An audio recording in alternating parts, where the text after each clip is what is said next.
Hello everyone. Before we start, make sure to like and subscribe to the channel, and leave a comment with where you're from and what time you're watching. That way, YouTube will keep showing you stories just like this one.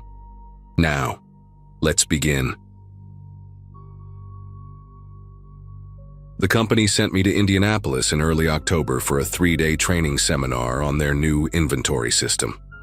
I'm an assistant manager at a sporting goods store in Ohio, and corporate decided all of us needed hands-on experience with the software before the holiday rush. They booked us at the Travelers Inn off Interstate 70, one of those budget chains where the carpets are permanently stained and the ice machine sounds like a diesel engine. I didn't mind much. After 12-hour shifts on my feet, anywhere with a bed and hot water would do. Plus, I was getting paid overtime just to sit in a conference room and click through PowerPoint slides. The hotel sat between a truck stop and a 24-hour diner, surrounded by warehouses and distribution centers. Not exactly scenic, but I wasn't there for sightseeing. That Tuesday night, I got back to my room around 9:30 after grabbing dinner with some co-workers at the diner next door. Room 118, ground floor facing the parking lot. I remember because I could see my rental car, a white Nissan Altima, parked right outside my window. The room smelled like old cigarettes despite being non-smoking, and the air conditioner rattled like marbles in a tin can. But I was exhausted from 8 hours of software tutorials. I took a shower, called my husband Brian to tell him about my day, then settled in to watch some mindless reality TV. Around 11, I turned everything off and crashed hard. Tomorrow was the last day of training. Then I could drive home and sleep in my own bed again. The parking lot had been pretty full when I closed the curtains. Mostly pickup trucks and older sedans, probably belonging to construction crews and warehouse workers staying long-term. I woke up to voices, angry ones. At first, I thought it was the TV from the room next door. Maybe someone watching an action movie with the volume cranked up. The clock on the nightstand showed 2:47 a.m. in those harsh red numbers. But then the voices got louder, more distinct, and they were coming from outside, not through the walls. Multiple people, men from the sound of it, and they were seriously pissed about something. I could hear car doors slamming, engines revving, that aggressive back and forth that happens when people are about to throw punches. My room was right by the parking lot, remember? So everything was crystal clear through that thin window. I sat up in bed, debating whether to peek through the curtains or just mind my own business. Hotels like this, you learn not to get involved in other people's drama. Then came this sound I'll never forget. Like firecrackers, but deeper, sharper. 3 quick pops, then 2 more. My brain tried to process it as anything else. A car backfiring, someone dropping something heavy, those industrial dumpster lids slamming shut.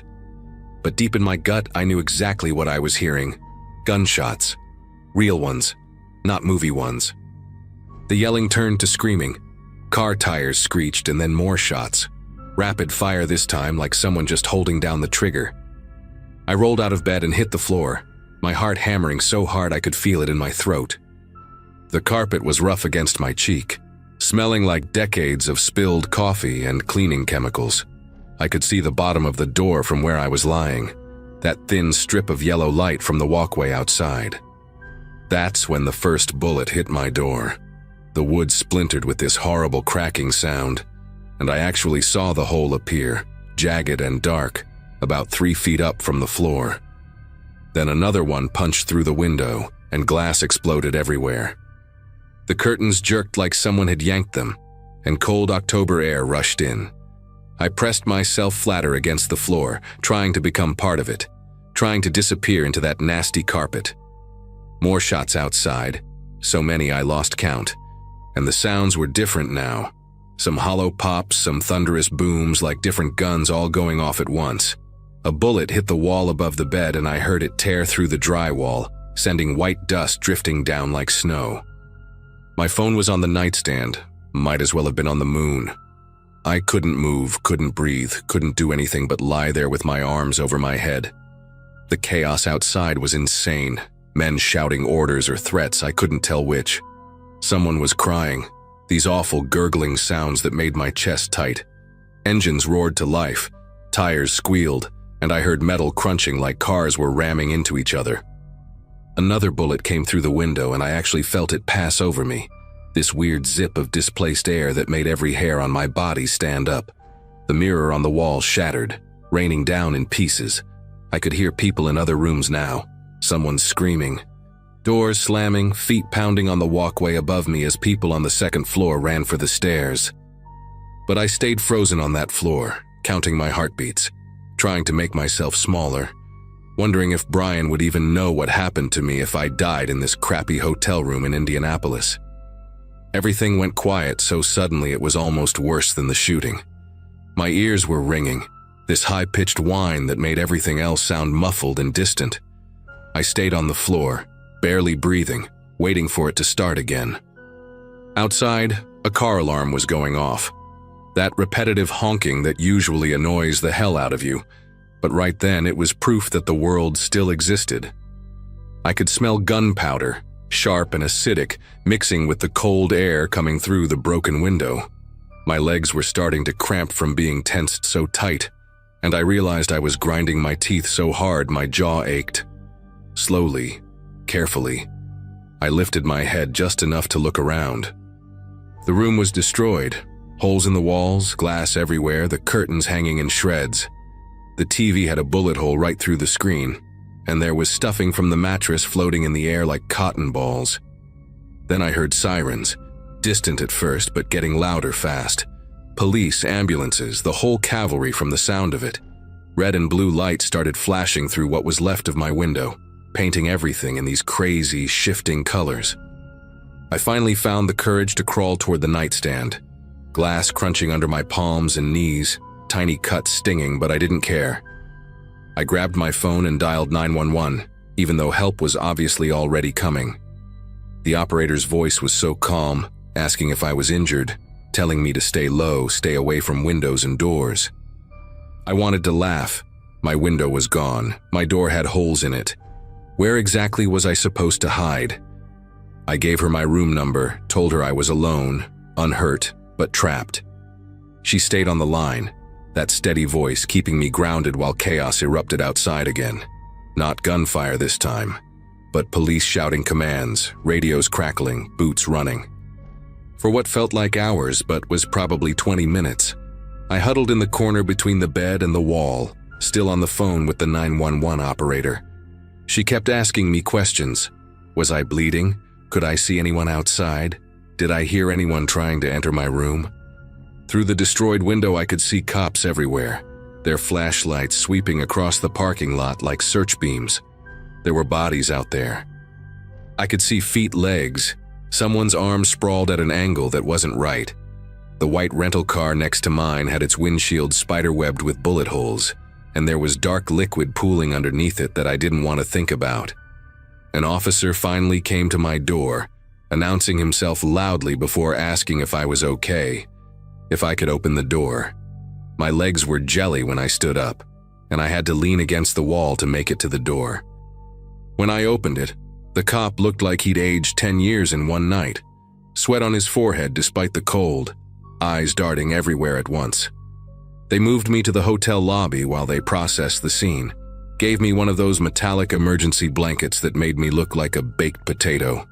The lobby was packed with other guests, everyone in pajamas and underwear, some crying, some just staring at nothing. An older woman from room 122 had her arm in a sling. A bullet had grazed her shoulder while she was sleeping. A family with 3 kids huddled together on one couch. The youngest couldn't have been more than 5, clutching a stuffed dinosaur and asking his mom why the fireworks were so loud. The hotel manager, this skinny kid who couldn't have been older than 25, kept apologizing to everyone like he'd personally started the shootout.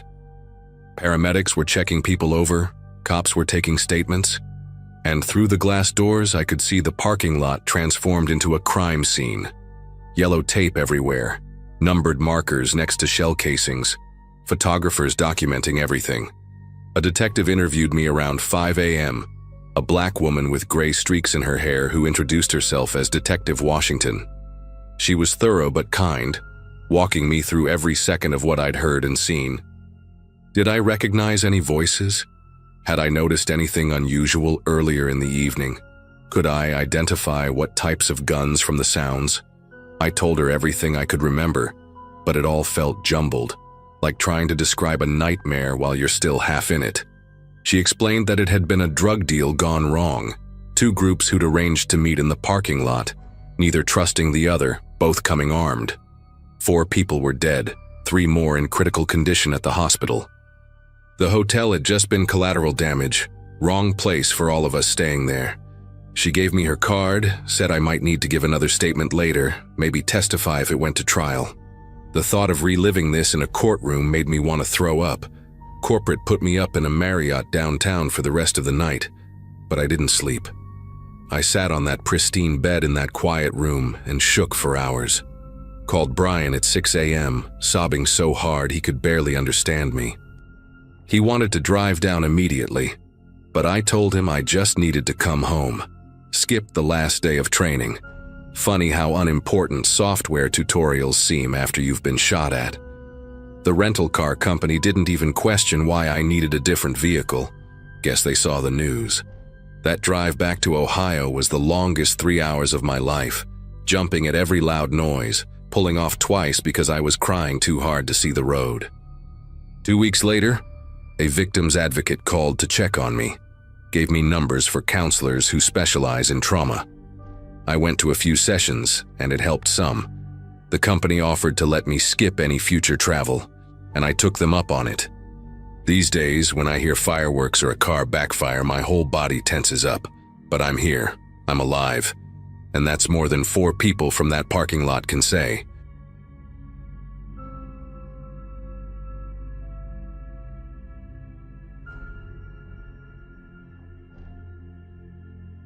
The night shift at the Grandview Hotel was supposed to be easy money.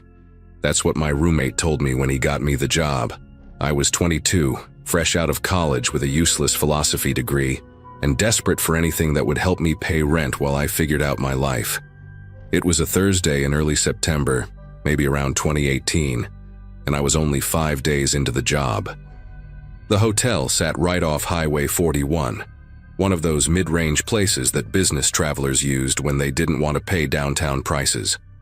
During my training, the manager kept saying the night shift was mostly just staying awake and checking in the occasional late arrival. Nobody mentioned that the panic button under the desk hadn't worked in 3 months, or that the security guard position had been cut from the budget 2 weeks before I started. Around 2:47 a.m., this guy walked through the front doors. I remember the exact time because I'd just checked my phone, counting down the hours until my shift ended at 6. He looked completely ordinary, maybe mid-30s, wearing a wrinkled polo shirt and khakis like he'd been driving all day. Had one of those rolling suitcases, the kind with the broken wheel that makes that annoying clicking sound on tile floors. His driver's license said Robert Lawson, from somewhere in Missouri. He wanted a single room, paid cash for 3 nights up front, which wasn't unusual for that place. While I was counting his money and getting his keycard ready, he kept tapping his fingers on the counter in this weird rhythm, like he was playing an invisible piano. He asked me twice if I was working alone, which seemed odd, but I figured he was just making conversation. Gave him room 147 on the first floor, right down the hall from the lobby. After he left with his keycard, I went back to scrolling through my phone trying to stay awake with some mindless YouTube videos. The lobby had these huge windows facing the parking lot, and the fluorescent lights inside made it impossible to see anything outside in the darkness. But we had this old monitor behind the desk, showing feeds from 4 security cameras, one in the parking lot, one in the main hallway, one by the side entrance, and one covering the lobby from behind me. About 10 minutes after Lawson checked in, movement on the parking lot camera caught my eye. He was standing by his car, a beat-up silver sedan parked directly in front of the main entrance. The way he was moving seemed strange, like he was checking if anyone was watching. He opened his trunk and pulled out what looked like a large duffel bag, different from the suitcase he'd brought in earlier. Then he unzipped it right there in the parking lot. The camera quality was terrible, all grainy and black and white, but I could see him pulling something out of that bag. At first I thought it might be a baseball bat or maybe a tire iron, but then he held it up to check something, and the parking lot light hit it just right. It was a shotgun, not a hunting rifle or anything you could maybe explain away. A short, mean-looking shotgun. He loaded something into it. I could see the motion even on that crappy camera, then tucked it under a long coat he pulled from the same bag. My whole body went rigid in that chair. He started walking toward the lobby entrance, and I could see him on the monitor getting bigger and bigger. The front doors were maybe 30 feet from my desk. The only other exit was through the back office, but that led to a hallway that connected right back to the main corridor where he could easily cut me off. I reached under the desk for the panic button, pressing it over and over, knowing it was broken but hoping maybe somehow it would work this time. The automatic doors whooshed open, and Lawson walked back in with that same casual stride, except now I knew what was hidden under his coat. He wasn't pointing anything at me yet, just walked up to the counter like he needed extra towels or something. "Hey, buddy," he said, and his voice was different now, lower and steadier. "Here's what's going to happen. You're going to open that register and the safe in the back office. We're going to do this nice and quiet, and you're going to go home with a story to tell instead of a hole in your chest." His hand moved slightly under the coat, adjusting the weight of the gun. The weird thing was how calm he seemed, like he'd done this before, like robbing hotels at 3 a.m. was just another Thursday for him. I nodded, trying to speak, but my throat was completely dry. He smiled then, not a crazy smile, but worse. A practical, businesslike smile that said he'd already thought through every possible outcome of this situation. My mind was racing through my training, but they'd spent exactly 0 minutes on what to do during an armed robbery. The cash register had maybe $200 in it, mostly small bills from people buying snacks from the vending machines. The safe in the back had more, probably a few thousand, but I didn't even know the combination. Only the manager and the senior night auditor knew that, and Gregory, the night auditor, wasn't scheduled until tomorrow. I started moving toward the register, trying to buy time, trying to think. "The safe," I managed to croak out. "I don't have the combination. I'm new. They haven't given it to me yet." Lawson's expression didn't change. He leaned against the counter like we were having a casual conversation about the weather. "That's unfortunate," he said. "For you, I mean. Because I drove a long way for what's in that safe and I'm not leaving empty-handed. So you better start thinking real hard about how to open it, or we're going to have a different kind of conversation." I opened the register, my fingers fumbling with the keys, and started pulling out the cash. While I was doing that, I noticed something on the security monitor. A car had just pulled into the parking lot, a taxi. We sometimes got late arrivals from the airport, and sure enough, I saw an elderly couple getting out, the man pulling luggage from the trunk while the woman counted bills to pay the driver. They were heading straight for the lobby. Lawson must have seen my eyes flick to the monitor because he turned slightly to look at the parking lot through the windows. "Well," he said quietly, "this is about to get interesting." He shifted the shotgun under his coat and moved to the side of the counter where he'd be hidden from view when they first walked in. "You're going to check them in like everything's normal," he whispered. "One wrong word, one weird look, and I start with them, understand?" The automatic doors were already sliding open, and I could hear the woman complaining about the airline losing their bags. The couple approached the desk slowly, the man limping slightly with what looked like a bad knee. They were probably in their 70s, wearing matching Florida vacation shirts with palm trees on them. The woman, Dorothy she said her name was, did all the talking while her husband Harold just stood there looking exhausted. She wanted a room on the ground floor because of Harold's knee, and she kept apologizing for arriving so late, explaining their flight had been delayed 4 hours. The whole time she was talking, I could see Lawson in my peripheral vision, standing just 3 feet away behind that half wall that separated the desk area from the lobby. One step and he'd be visible to them. My voice sounded almost normal as I processed their credit card, but I could feel sweat running down my back, soaking through my uniform shirt. Dorothy kept chatting about their grandchildren in Phoenix, completely unaware that we were one wrong move away from disaster. I handed them their key cards, room 108, the opposite direction from where Lawson had checked in earlier. As soon as they disappeared down the hallway, Lawson stepped back into view. "Good job," he said, like I'd passed some kind of test. "Now, about that safe. Here's what you're going to do. You're going to call your manager. Tell him there's an emergency, maybe a water pipe burst in the back office, flooding everywhere. He needs to come down here right now with the safe combination because important documents are getting soaked." He pulled a cell phone from his pocket and set it on the counter. "Use this one, not the hotel phone. Don't want any recordings." I stared at the phone, knowing this would put my manager Russell in danger too. Russell was a decent guy, had 3 kids, always showed me pictures of his daughter's soccer games. "I can't," I said, surprised by my own words. "He won't believe me." "A water pipe? He'll know something's wrong." Lawson's jaw tightened, the first sign of frustration I'd seen from him. He reached under his coat and I heard the distinctive sound of a shotgun being pumped. Not loud, but unmistakable in the quiet lobby. That's when I remembered something from my second day of training. Russell had mentioned the hotel kept a backup cash deposit in a hidden safe behind the breakfast area, separate from the main safe. It was for emergencies, usually about $5,000 in cash. He'd shown me where it was but said only to use it if the main safe malfunctioned, and we needed to make change for a big bill or something. The combination was written on a card taped inside the supply closet, which was stupid but typical for this place. "Wait," I said quickly. "There's another safe. Emergency cash. I know where it is and how to open it."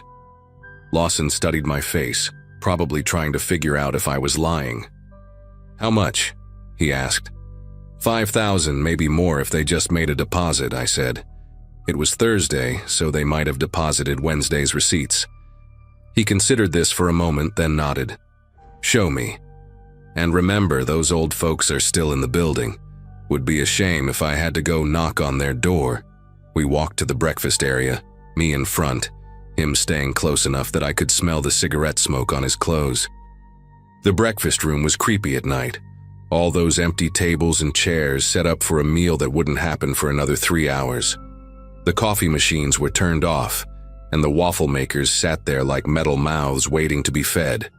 The supply closet was in the back corner, and my key card worked on it thankfully. Inside, behind boxes of paper cups and napkins, was the combination taped to the wall, just like Russell had shown me. EU073185, probably someone's birthday. The safe was built into the floor under a piece of loose carpet. As I knelt down to open it, I noticed something else in that closet, a heavy marble rolling pin from when the hotel used to make fresh pastries. It was on the shelf right next to me, covered in dust. Lawson was standing in the doorway, watching the breakfast room entrance, the shotgun now visible under his open coat. This was probably my only chance. My hand was on the safe dial, but I could reach that rolling pin without him noticing if I was careful. The safe clicked open, and there it was, stacks of 20s and 50s, probably about 6,000 total, more than I'd expected. Lawson glanced down at the money, and for just a second his attention was completely on the cash. I grabbed the marble rolling pin and swung it as hard as I could at his knee, the bad one I'd noticed him favoring when he walked. The crack was horrible, like stepping on a thick branch, and he went down screaming. The shotgun clattered across the floor, sliding under one of the breakfast tables. I didn't even think, just ran. Ran straight through the lobby, past my desk, out the automatic doors into the parking lot. I could hear him screaming behind me, cursing and trying to get up. I made it to my car, a rusty Ford Focus, and fumbled with my keys. Started it on the 3rd try and peeled out of that parking lot faster than I'd ever driven. Called 911 from the road, told them everything. They caught him still in the breakfast room, trying to crawl to the shotgun with his destroyed knee. Turns out Robert Lawson wasn't even his real name, and he'd robbed 2 other hotels in neighboring states the same way. The elderly couple slept through the whole thing. I quit the next day, didn't even go back for my last paycheck. Sometimes I still dream about that breakfast room and the sound his knee made when I hit it.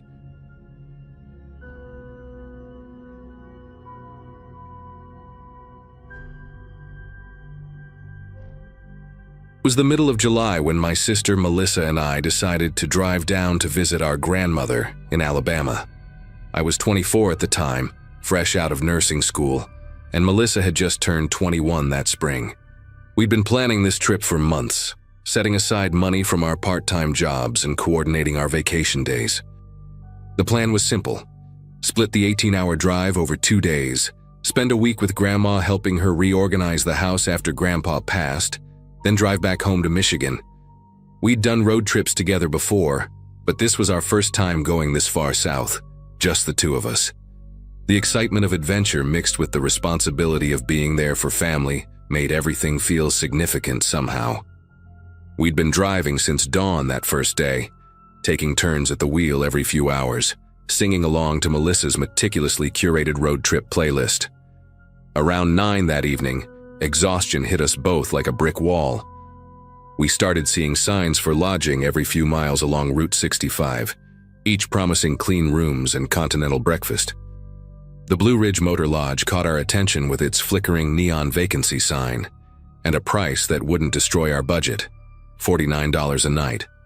The place sat about 200 yards from the highway, surrounded by nothing but dense woods and a gravel parking lot that crunched under our tires. The main office was a tiny building separate from the long, single-story row of rooms that stretched into the darkness. An older woman with reading glasses perched on her nose checked us in, handed us a key, attached to a plastic diamond-shaped tag with Room 12 etched into it, and mentioned she'd be leaving at 10 since her replacement called in sick. Room 12 was at the far end of the building, the last door before the parking lot dissolved into complete darkness. The exterior light above our door was burnt out, leaving only the distant glow from the office and a single street lamp near the ice machine to navigate by. Inside, the room smelled like old carpet and that generic cleaning product every cheap motel seems to use, somewhere between pine and bleach. 2 double beds with burgundy comforters took up most of the space, separated by a nightstand with a lamp that made a buzzing sound when you turned it on. Melissa immediately claimed the bed nearest the bathroom while I dropped our bags near the door. We'd packed light, just 2 duffel bags in our purses, planning to do laundry at Grandma's place. The AC unit beneath the window rattled to life when I adjusted the thermostat, drowning out most of the highway noise but adding its own mechanical rhythm to the room. After quick showers and changing into pajamas, me in an oversized University of Michigan shirt and shorts, Melissa in her collection of mismatched tank top and plaid pants, we settled in for the night. It was around 11 when we finally turned off the lights, both of us scrolling through our phones in the darkness, too wired from the drive to fall asleep immediately. The room's curtains were those thick, rubberized blackout kind, but they didn't quite meet in the middle, leaving a 2-inch gap that let in a sliver of parking lot light. I remember lying there, listening to the AC cycle on and off, occasionally hearing a car pass on the distant highway, thinking about what we'd do with Grandma the next day. Melissa's breathing had gotten steady and deep. She could fall asleep anywhere, anytime, a skill I'd always envied. That's when I heard the footsteps outside, heavy and deliberate, stopping right in front of our door. The footsteps just stood there, no knock, no voice, nothing. Through that gap in the curtains, I could make out the shadow of someone's legs. Then came the sound that made every muscle in my body tense up. The door handle slowly turning. Click, click, click. 3 deliberate attempts, testing if we'd locked it. Thank God we had. I reached over and grabbed Melissa's arm, whispering her name, but she just mumbled something incoherent and rolled over. The handle stopped moving, but the shadow didn't leave. Whoever it was just stood there, perfectly still, for what must have been 2 or 3 minutes but felt like hours. Part of me wanted to call out, ask who was there, but something deep in my gut told me to stay quiet. Maybe they had the wrong room. Maybe they were drunk. The shadow finally moved away, footsteps heading toward the parking lot. I exhaled for what felt like the first time in minutes and reached for my phone to check the time. 11:17 p.m. I tried to convince myself it was nothing. People get confused at motels all the time, especially late at night. All those identical doors, barely visible room numbers. but I couldn't relax. Every little sound made me jump. The ice machine dropping cubes, a door slamming somewhere down the row, the AC kicking back on. 20 minutes passed, then 30. I was just starting to drift off when the footsteps returned. This time they weren't slow or hesitant. They were confident, purposeful. The handle turned again, more aggressively this time, rattling against the lock. Then came the knocking. Not polite, tentative knocks, but heavy, insistent pounding that shook the thin door in its frame. "Housekeeping," a man's voice called out, rough and slurred. At nearly midnight? No way. Melissa shot up in bed, instantly alert, her eyes wide in the darkness. We looked at each other, both of us knowing this wasn't right. "We don't need anything," I called back, trying to keep my voice steady. The pounding stopped. Then, in a completely different tone, lower and clearer, "Just open the door, I know you're awake." Melissa grabbed her phone and immediately dialed 911 while I scrambled to push the dresser against the door. The operator answered just as the man outside started kicking the door, each impact making the cheap wood flex inward. "We're at the Blue Ridge Motor Lodge on Route 65, Room 12. Someone's trying to break in," Melissa practically screamed into the phone. The operator said units were on the way, but the nearest patrol was at least 15 minutes out. 15 minutes. The kicking stopped suddenly, replaced by something worse, the sound of metal scraping against metal near the lock. He was trying to jimmy it open. I ran to the window, yanking back the curtains to see if we could escape that way, but it was one of those safety windows that only opened about 4 inches at the top. Through the glass, I could see him now. A large man in a dark jacket, maybe 6'2", with a baseball cap pulled low. He had something in his hand, working it into the door frame near the lock mechanism. The parking lot was completely empty except for our car and an old pickup truck I hadn't noticed before, parked crooked across 2 spaces. The scraping stopped, and for a moment, everything was quiet. Then he spoke again, his mouth close to the door. "Your car has Michigan plates. Long way from home. No one knows you're here, do they?"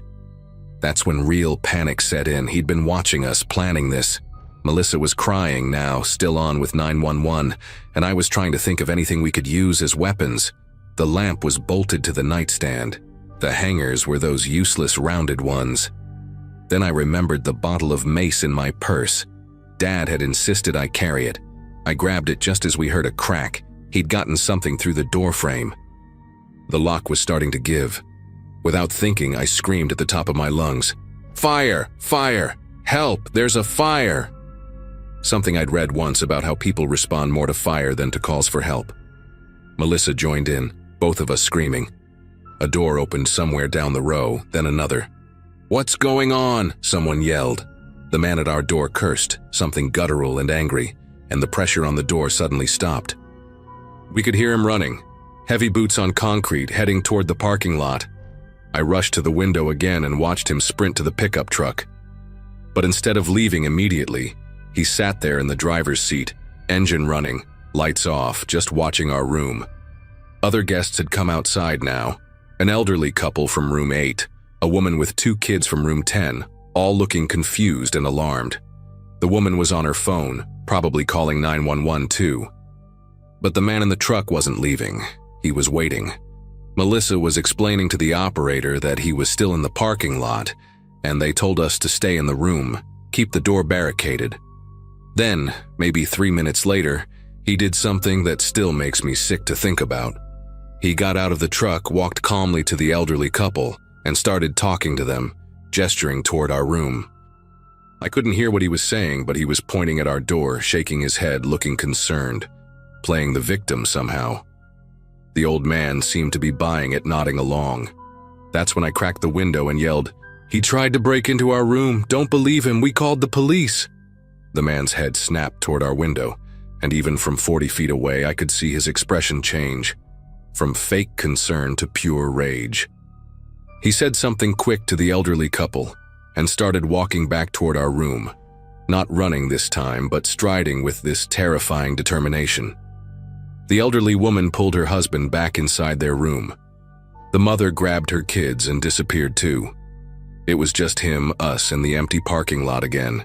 He came right up to our window this time, close enough that I could see he had pale eyes, maybe gray or light blue, and a scar that ran through his left eyebrow.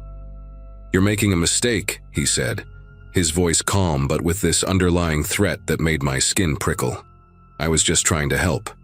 Your friend texted me, said you needed help." "What friend?" We hadn't told anyone where we were staying. Before I could respond, he pulled out a phone and held it up to the window, showing a text conversation I couldn't quite read in the darkness. "See? She sent me your room number. Told me to come check on you." Neither of us had texted anyone. Melissa, still on with 911, was shaking her head frantically.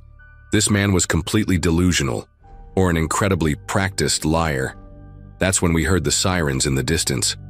The man's whole demeanor shifted instantly. He backed away from the window, that fake concerned expression completely gone, replaced by something cold and calculating. "Wrong room," he said flatly, like he was talking to himself more than us. Must have been the wrong room.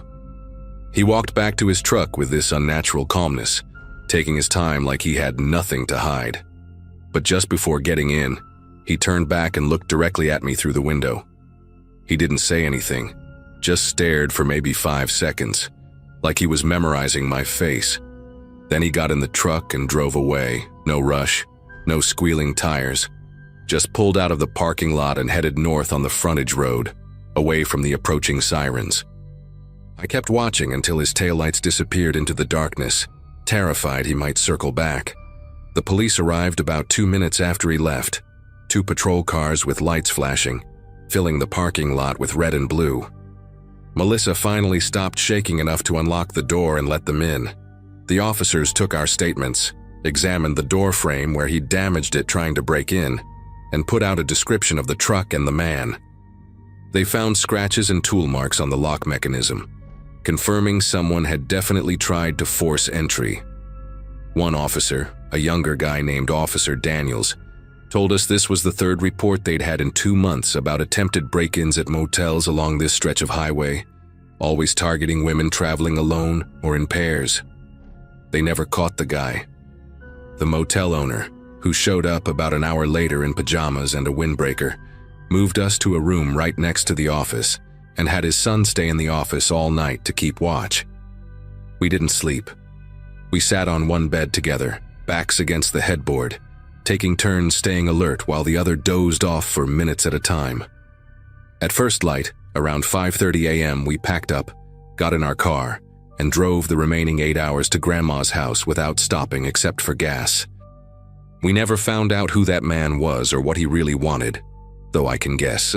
I still think about those pale eyes sometimes, that calculated way he tried different tactics to get to us. We took a different route home, flying instead of driving, and I haven't stayed in a roadside motel since.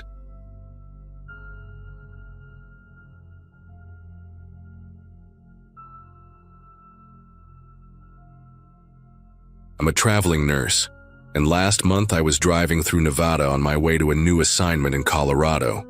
It was getting late, around 11 p.m., and I'd already been on the road for 9 hours straight.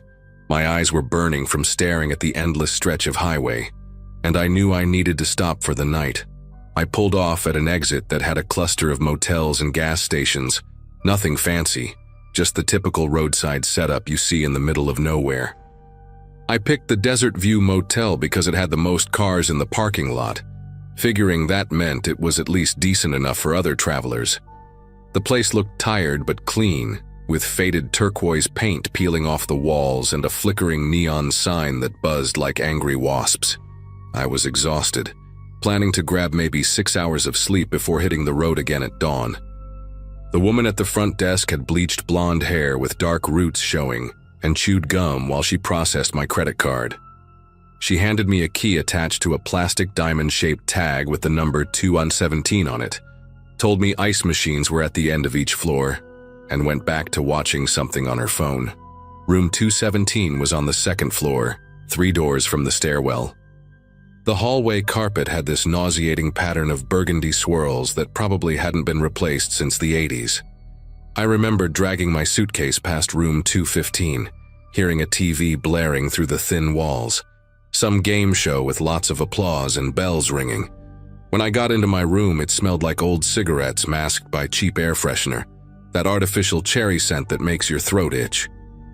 I dropped my bag, kicked off my shoes, and collapsed on the bed without even pulling back the covers, just needing to close my eyes for a minute before I'd get up to shower. Maybe 20 minutes later, I woke up to voices coming through the wall from room 219. At first, it was just muffled conversation, a man and woman talking, nothing unusual. I figured they were just another couple passing through, maybe arguing about directions or where to eat tomorrow. But then the man's voice got louder, sharper, and I could make out some of the words. Ugly things, calling her stupid, worthless, saying she'd ruined everything again. The woman's voice was quieter, pleading, trying to calm him down. I've worked in enough emergency rooms to recognize that tone, that careful way people talk when they're trying not to set someone off. I sat up in bed, suddenly wide awake, listening as his voice kept escalating. Then I heard the first crash, like something heavy hitting the wall, and the woman let out this strangled cry that made every hair on my arms stand up. The next few minutes were pure chaos on the other side of that wall. More crashes, the sound of glass breaking, furniture being thrown around. The woman was crying now, begging him to stop, and I could hear the terror in her voice. I grabbed my phone and called 911, but the dispatcher said they were 40 minutes out. Apparently, there were only 2 patrol cars covering this entire stretch of highway. 40 minutes. I couldn't just sit there for 40 minutes listening to this, so I called the front desk, thinking maybe they had some kind of security, or at least they could intervene somehow. The same gum-chewing woman answered, sounding annoyed that I'd interrupted her show. I told her what was happening, that someone was getting hurt in room 219, that she needed to do something right now. She sighed like I was asking her to move mountains, said she'd send someone up to check on it. About 2 minutes later, I heard heavy footsteps in the hallway and a knock on their door. A man's voice, probably maintenance or security, asked if everything was all right in there. The fighting stopped immediately. There was this eerie silence for maybe 10 seconds. Then the abuser answered, his voice completely different now, calm, friendly even, saying they were just watching TV and sorry if it was too loud. The maintenance guy must have bought it because I heard him walking away. As soon as those footsteps faded, the abuser started yelling again. But this time, it wasn't at the woman. He was ranting about how someone had called to complain, how some nosy bitch had tried to get him in trouble. My whole body went rigid when I realized he was talking about me. Then he said something that made my chest tighten. It had to be the room next door. I'm gonna find out which one. Everything happened fast after that. I heard their door slam open so hard it bounced off the wall. Heavy footsteps in the hallway, going first to room 221 on the other side. He pounded on that door, but no one answered. They must have been empty. Then those footsteps came back, stopped right outside my door. The pounding started so hard I thought the door might actually crack. "I know you're in there," he yelled, his voice raw with rage. "You think you can call the cops on me? You think you can stick your nose where it doesn't belong?" His fists kept hammering the door, and he started kicking it too. The cheap motel door was shaking in its frame, and I could see the deadbolt straining against the wood.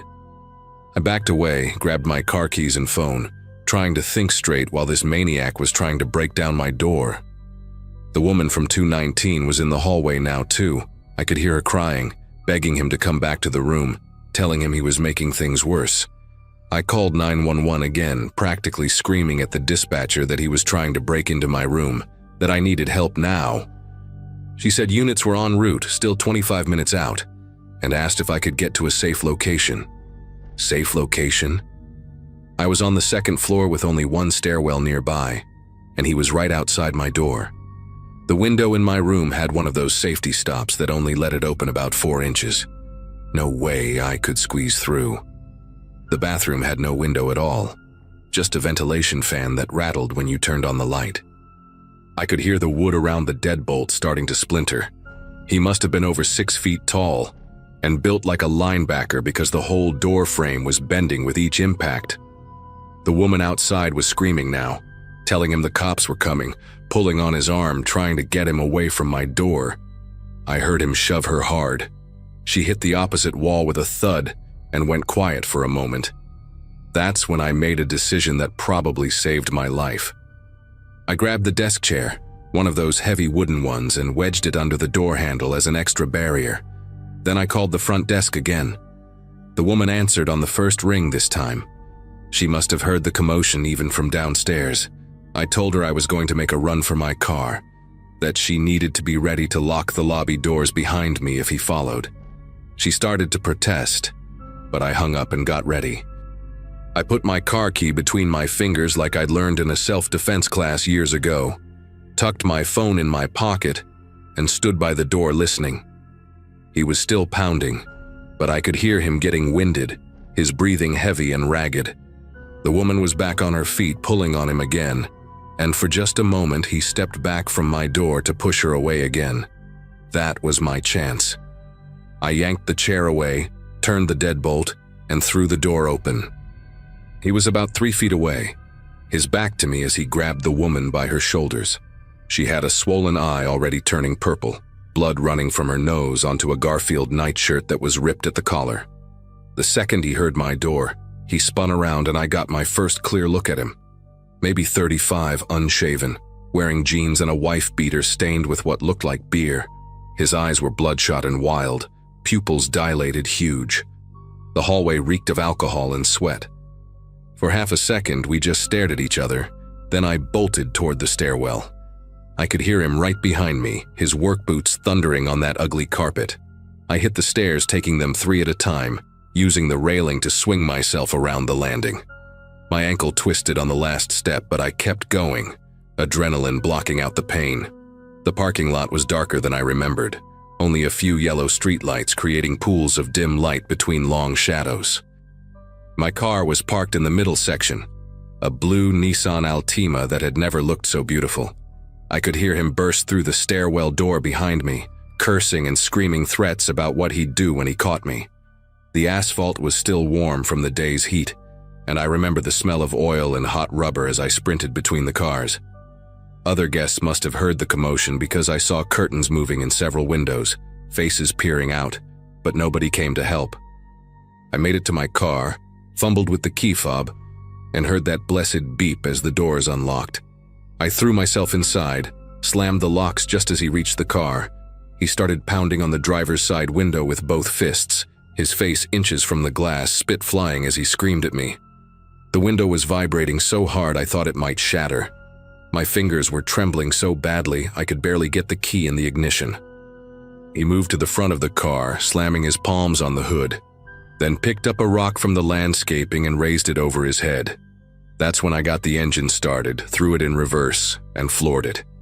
He had to jump back to avoid getting hit, and the rock went flying somewhere in the dark. I spun the wheel hard, tires screeching on the asphalt, and gunned it toward the exit. In my rearview mirror, I could see him running after me for a few seconds before giving up, standing in the middle of the parking lot with his arms raised, still yelling.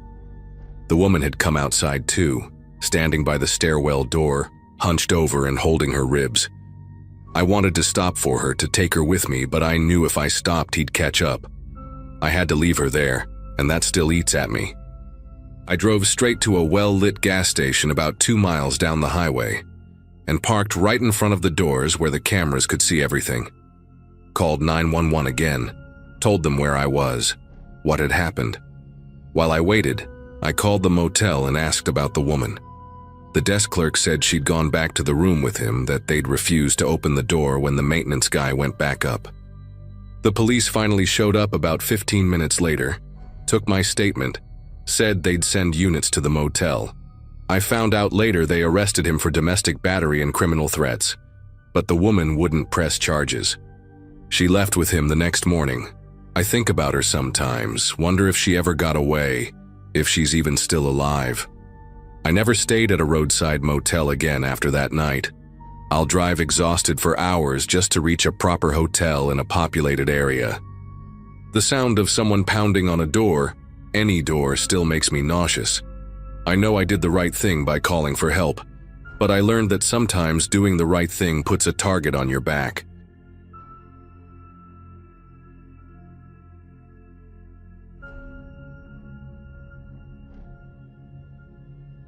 I was 34 when it happened, just another February night in 2017.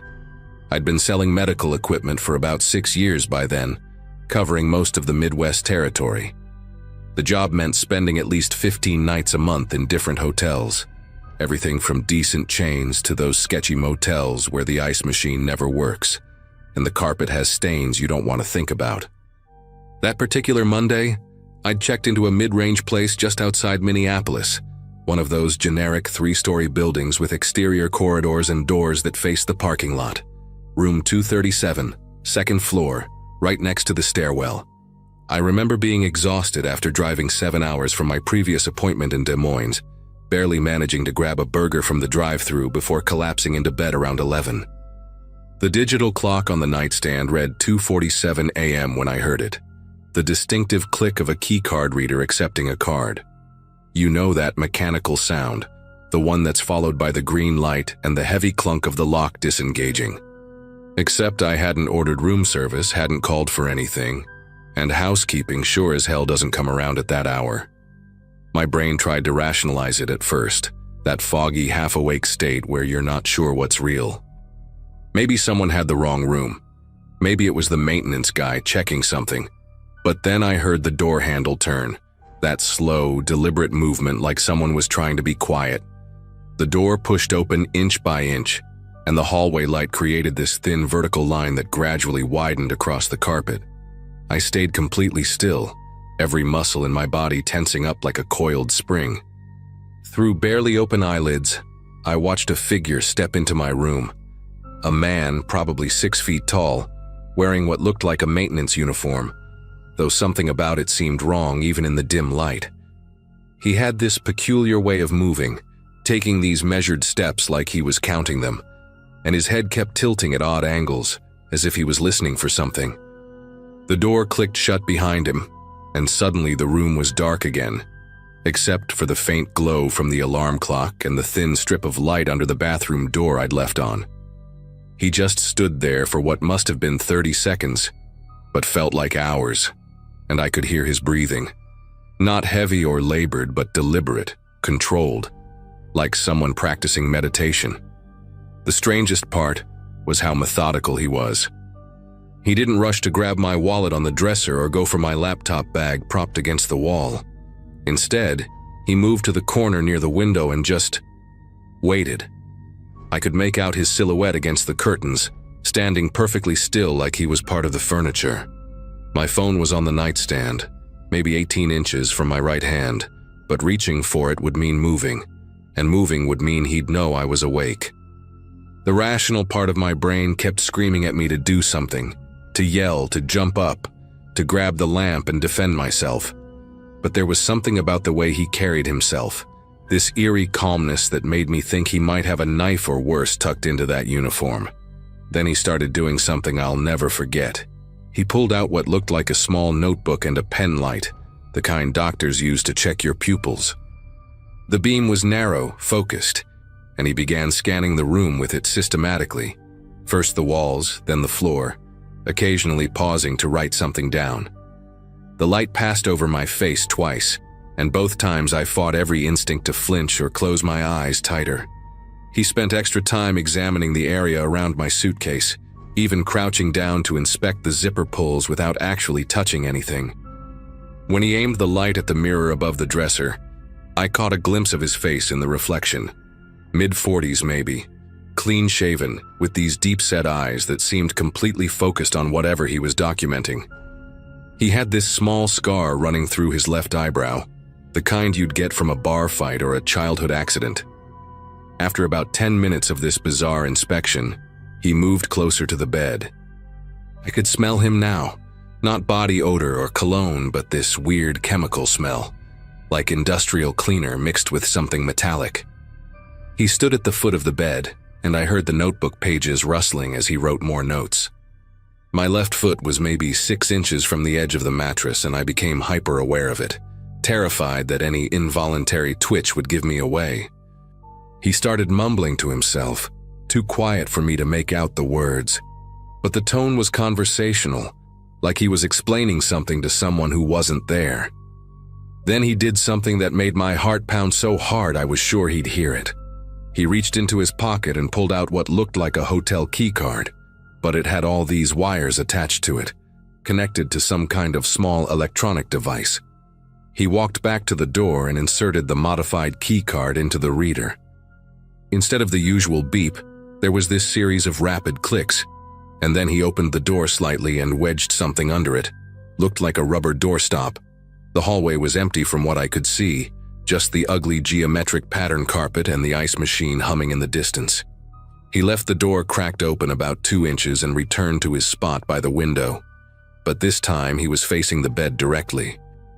I kept my breathing shallow, counting each inhale and exhale to keep them regular, fighting the urge to gulp air as panic crept up my throat. The worst part was not knowing what he was waiting for. Was someone else coming? Was he going to stand there all night? The uncertainty was eating at me, making every second stretch into eternity.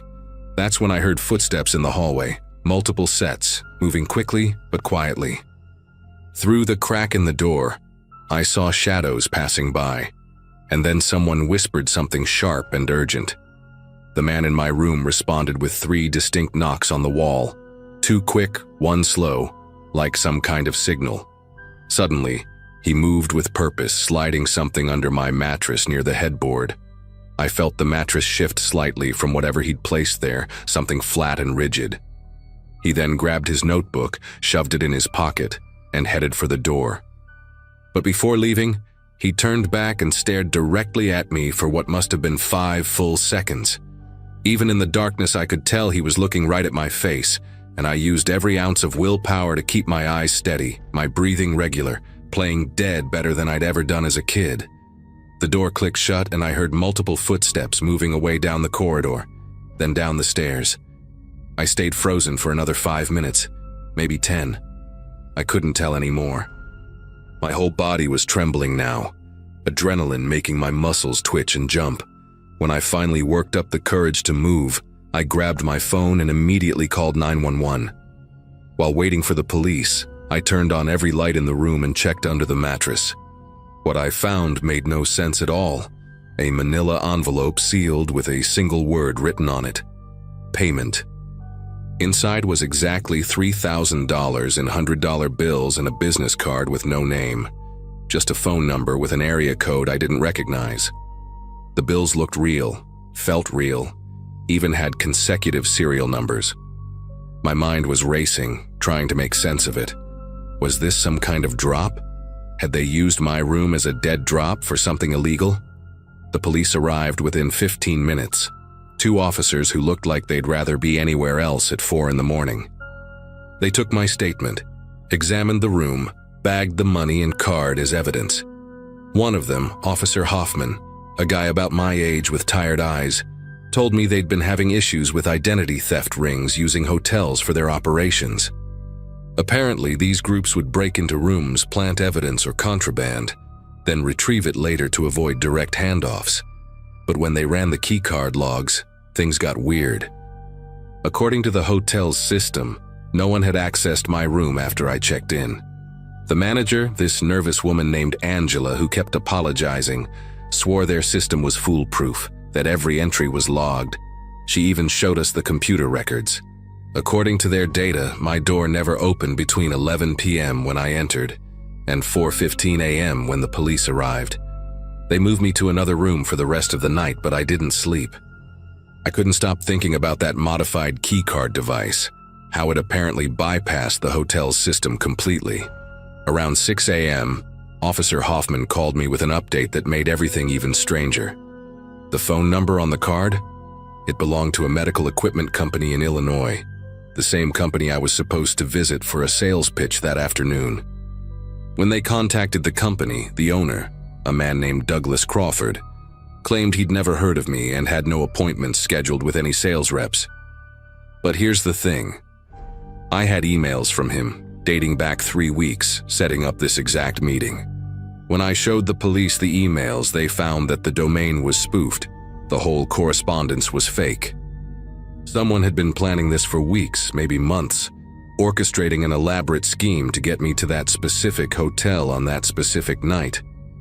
The police kept the money as evidence and told me they'd investigate further, but I could tell from their expressions they were as baffled as I was.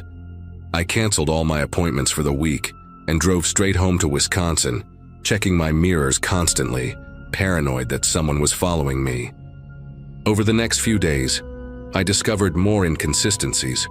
Charges on my company credit card for hotels I'd never stayed at, signed receipts with my signature for restaurants in cities I'd never visited, all from the past month. My company launched an internal investigation, but nothing ever came of it. The charges were reversed, the police case went cold, and officially, according to the hotel's records, no one ever entered my room that night. 6 months later, I quit that job and found work that didn't require travel. I still don't know what I was really caught up in that night, whether I was a random target or specifically chosen, whether that man knew I was awake the whole time. All I know is that sometimes when I'm lying in bed at night, I still hear that sound, the slow, deliberate turn of a door handle in the darkness.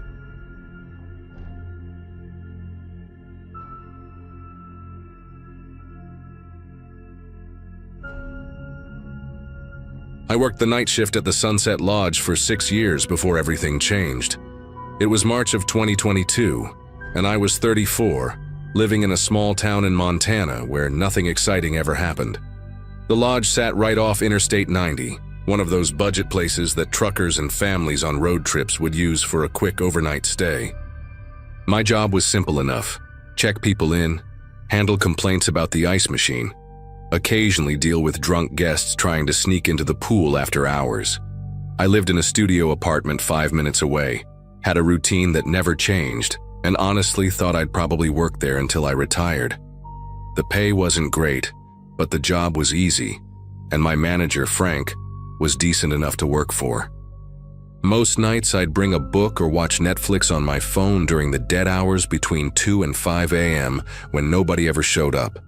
Everything started with a news alert on my phone during a particularly slow shift in early April. A woman had been found dead at the Riverside Inn, about 40 miles east of us along the same interstate. The article didn't have many details, just that housekeeping had discovered her body when she didn't check out on time. I remember thinking it was sad, maybe a heart attack or something, and went back to my crossword puzzle. But then Frank called an emergency staff meeting the next afternoon, which was weird because he never called meetings. He looked different that day. His usually relaxed face was tight with worry, and he kept running his hand through his thinning hair while he talked. Apparently, the woman at the Riverside hadn't died of natural causes. She'd been murdered, and the police were telling all the hotels along I-90 to be extra vigilant about security. 2 weeks later, it happened again. The Pine Valley Motel, 60 miles west of us this time. Another woman, found in her room with no signs of forced entry, no struggle, nothing stolen. The news said both rooms had been cleaned so thoroughly that investigators couldn't find a single fingerprint that didn't belong to hotel staff. That detail stuck with me because I'd seen how people leave hotel rooms. They're usually disasters. Towels everywhere, trash overflowing, sheets twisted up like tornadoes hit them. But these rooms were spotless, like someone had spent hours scrubbing every surface with bleach. The victims were both traveling alone, both had checked in late at night, and both had paid in cash. The police started calling it a pattern, and suddenly every hotel worker along I-90 was on edge, watching every guest like they might be either the next victim or the killer. My shift on that Friday in late April started like any other. I got to work at 11 p.m., relieved Judith, who worked the evening shift, and settled in for what I expected would be another boring night of fighting to stay awake. The lodge had maybe 15 guests total. I could see it on our computer system. Room 106 had the Sinclair family with their 3 kids. 118 had an elderly couple who'd checked in around dinner time, and there were a handful of truckers scattered throughout the first floor. Around 1 a.m., a man walked through our front door, and I'll never forget the way he moved. It wasn't anything obviously wrong, but there was this calculated precision to his steps, like he was measuring each movement before he made it. He wore a plain gray jacket, dark jeans, and carried a simple black duffel bag that looked brand new, not a single scuff mark on it. He approached the desk with this peculiar smile, not friendly, not unfriendly, just perfectly neutral, like someone had taught him the exact angle his mouth should make to appear approachable. His eyes were pale blue, almost gray in the fluorescent lighting, and they never quite focused on my face when he talked. Instead, he seemed to be looking at a spot just past my left ear. "I need a room for the night," he said, and his voice had this flat quality to it, each word pronounced too carefully, like English wasn't his first language even though he had no accent.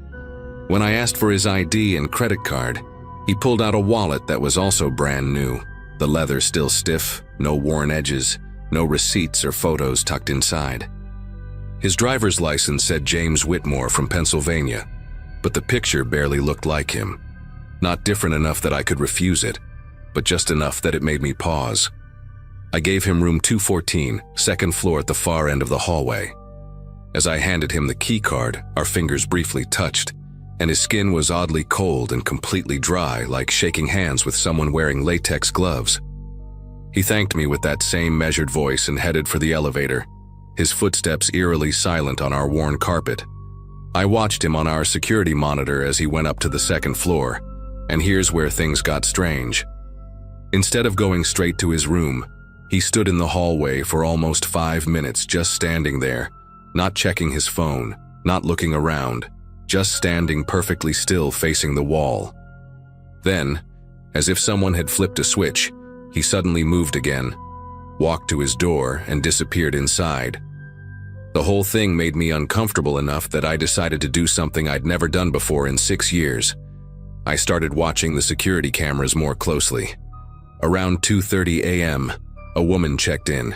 She was maybe 40, traveling alone, looked exhausted from a long drive. She wore a wrinkled business suit and kept yawning while I processed her registration.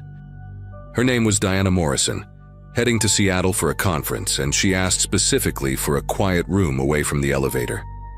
I had rooms available on the first floor, but something made me hesitate about putting her on the second floor near that man.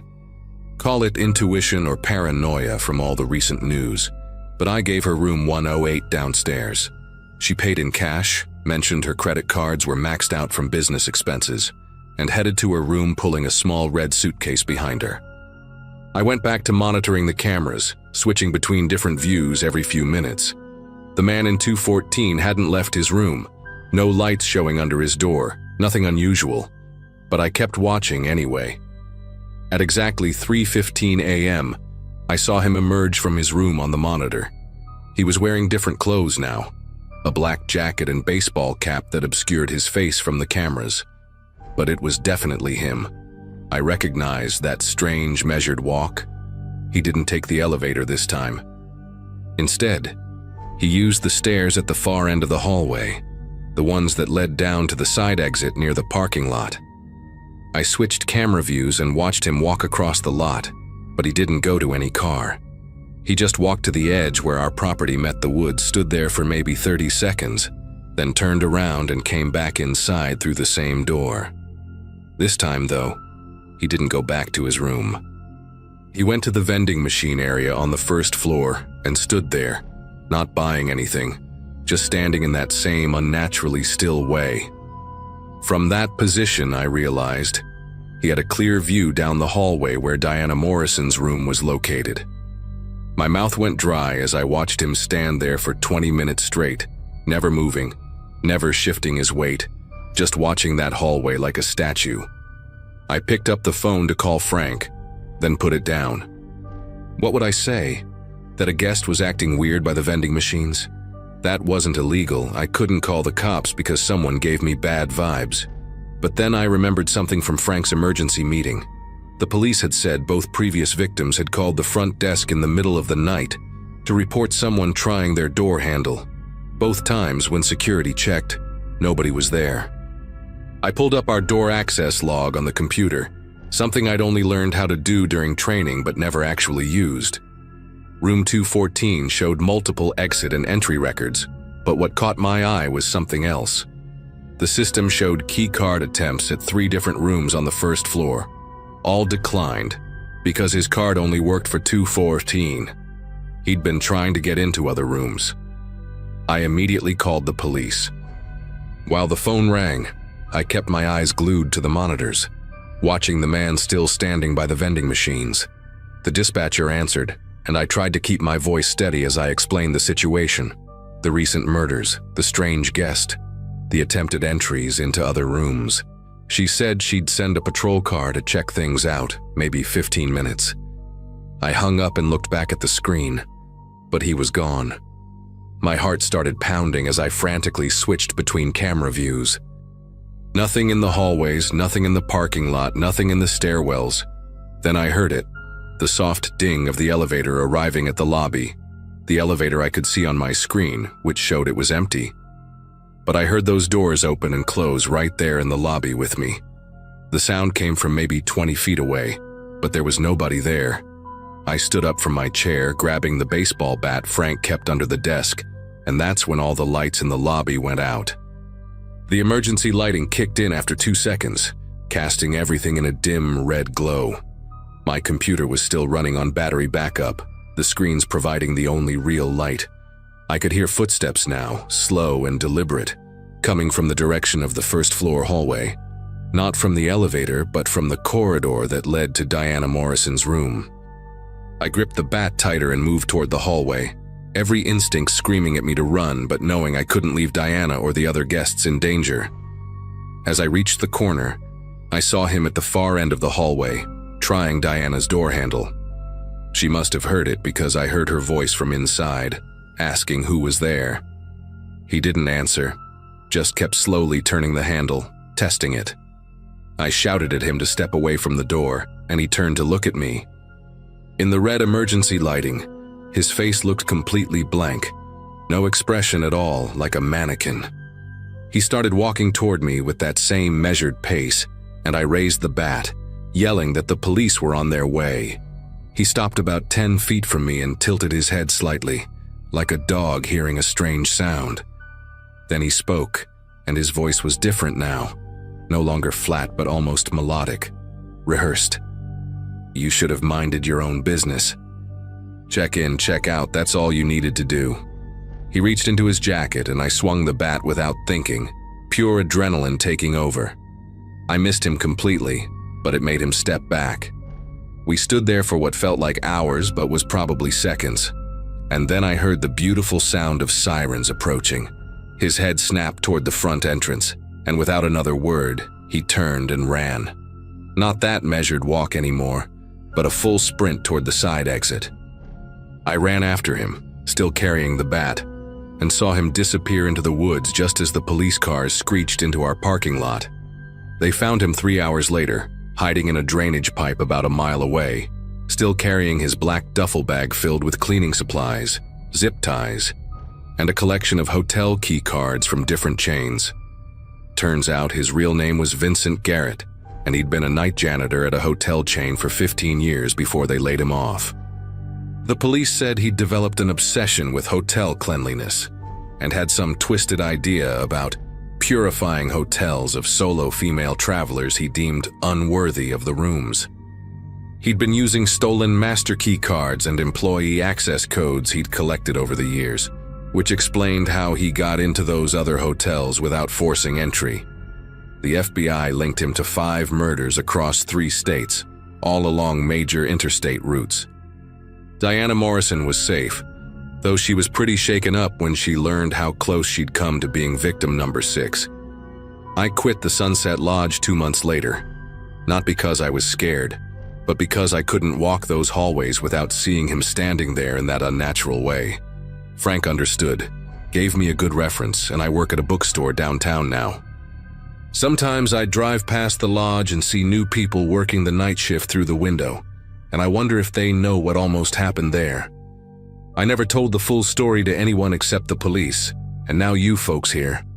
I still have nightmares sometimes about that empty elevator dinging in the lobby, but at least I know he's serving multiple life sentences without parole.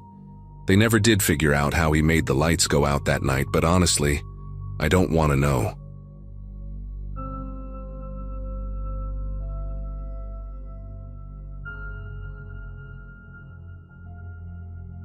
I had been staying at a mid-range hotel during a work trip, the kind of place with beige carpets that always smelled faintly like lemon cleaner no matter the hour.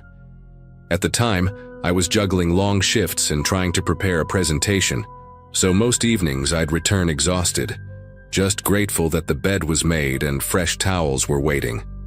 The housekeeper on my floor was a woman named Marlene. She wasn't chatty, but she had this habit of humming softly while pushing her cart, a tune I never recognized but always seemed to repeat itself day after day. It became part of the background of my stay, almost comforting in a strange way. The last evening before things went bad, I came back later than usual, close to midnight. The hallway lights buzzed like they hadn't been replaced in years, and the air felt heavy, like the AC wasn't circulating properly. Marlene's cart was parked outside one of the corner rooms, but she wasn't there.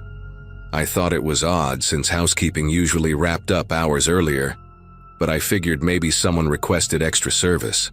Her cart looked messy, bottles of cleaner tipped over, rags half hanging out of the bag. I didn't see her, so I kept walking, but the image stuck with me longer than I expected. The next morning, the lobby had this uneasy energy. Guests whispered at the check-in desk, and staff moved faster than usual, heads down, avoiding eye contact. When I asked the front desk about late checkout, the clerk gave me a distracted nod, like she hadn't actually heard what I said. Then I caught something unusual. 2 men in suits, not guests, heading toward the service hallway with a manager trailing behind. Their shoes clicked loudly on the tile, and the sound carried until a door shut behind them. That was when the rumor started circling. Marlene hadn't shown up for her shift, and nobody knew where she was. Later that afternoon, police cars pulled up out front. Their presence was impossible to ignore, flashing lights painting the lobby walls in red and blue. Word spread fast. Blood had been found in the back hallway, near the service area where the carts were kept. Someone said it wasn't a small spill either, but a streak that smeared along the wall, as if something had been dragged. People gathered near the elevators, speculating in low voices. But when I asked one of the staff if Marlene was okay, she looked at me for a long moment and just said, "Go back to your room." That answer didn't sit right with me at all. That night, I barely slept. Every time I closed my eyes, I kept picturing her abandoned cart, the bottles rattling when I walked by. Around 3 a.m., I went down to grab a soda from the vending machine near the stairwell. On my way back, I noticed a section of the service hallway taped off with yellow police tape. No one was guarding it, but the silence there was suffocating, like even the hum of the ice machine cut out when I got close. I didn't linger. I practically jogged back to my room. By the next morning, the police presence had doubled. Guests waiting for rides stood by the entrance, clutching their luggage like they couldn't get away fast enough. That's when I overheard 2 officers near the front desk asking about a guest who had checked out at dawn. Apparently, he'd left in such a hurry that he skipped breakfast, rushed past the night clerk, and barely signed his name on the slip. The oddest part was his rental car, still sitting in the lot, keys on the driver's seat, door unlocked. Nobody could explain why he'd leave it like that. Later in the day, while waiting for my ride to the airport, I passed near the maintenance door and glimpsed one of the detectives speaking with the manager. The detective held a clipboard and kept pointing toward the hallway where the blood was found. The manager looked pale, nodding quickly but saying nothing. I wanted to ask, but before I could, the detective's eyes flicked toward me, and I immediately looked away, pretending to fuss with my phone. Something about his stare made it clear guests weren't supposed to know more than we already did. When I finally checked out, the woman at the desk barely spoke. She slid the receipt toward me without looking up, her nails drumming the counter. Behind her, I noticed Marlene's name tag sitting alone in a tray, the plastic cracked like it had been tossed carelessly. That detail stuck with me more than anything else, like a quiet admission that she wasn't coming back. As my cab pulled away, I glanced at the rental car still in the lot, baking under the sun, the windshield catching the light. The sight left me with more questions than answers, and I knew I'd never look at hotel hallways the same way again. A week after I got home, I couldn't stop thinking about it. I tried searching the local news, but all I found were vague headlines. Investigation ongoing at downtown hotel. And authorities tight-lipped after incident. No mention of Marlene by name, just a staff member. It bothered me. She wasn't just a staff member. She was a real person with a voice I could still hear in my head, humming that same repetitive tune. The anonymity made the whole thing feel even darker, like she had been erased. Months later, curiosity got the better of me. I called the hotel pretending I was looking to book again, hoping maybe they'd slip some detail. The woman on the phone hesitated when I asked if Marlene still worked there. She said quietly, "We don't have anyone by that name," and then rushed to transfer me to reservations. It was the way she said it, clipped and final, like a door slamming shut. I didn't push further. I knew I wouldn't get answers that way. The part that still gnaws at me is the rental car. I read online that it stayed in the lot for weeks before the company finally towed it. People speculated the man who checked out left on foot or got picked up by someone. Nobody could understand why he'd abandoned the car like that. It feels connected, too connected to ignore. The timing, the blood, Marlene disappearing the same night he left, it all lines up too neatly. I still travel for work, but I'll never forget that hotel. Every time I walk past a housekeeping cart now, I catch myself scanning for the person behind it, listening for that soft humming that became so familiar. I've learned that sometimes the scariest things don't happen in abandoned buildings or dark forests. They happen in bright hallways where you least expect it. I'll never know what really happened to Marlene, but one thing I'm certain of, something terrible unfolded behind those service doors, and it wasn't just an accident.